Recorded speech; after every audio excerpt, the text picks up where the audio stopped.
एक पति पत्नी त्योहार की खरीदारी को लेकर उत्साहित और जल्दबाजी में थे। पति ने कहा, जल्दी करो, मेरे पास समय नहीं है, ऑफिस के लिए भी काम है। दोनों तैयार होकर घर से निकलने लगे। तभी बेटे की नज़र बरामदे में बैठी बूढ़ी माँ पर पड़ी।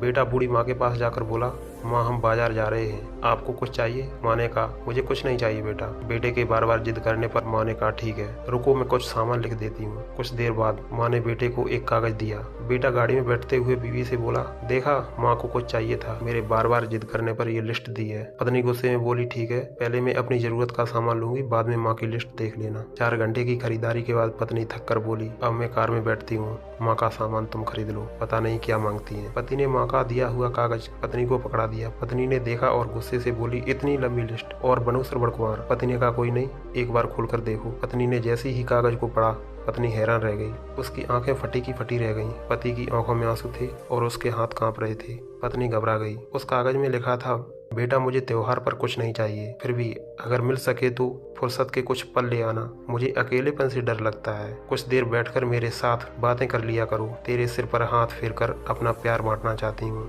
क्या पता अगले त्योहार तक मैं रहूं या ना रहूं। दोनों के आंसू थमने का नाम नहीं ले रहे थे। दोस्तों, माता पिता की सबसे बड़ी जरूरत हमारा समय और प्यार और सम्मान है। इसलिए अपने व्यस्त जीवन में से समय निकालकर माता पिता के साथ समय बिताएं और उनका मान सम्मान करें।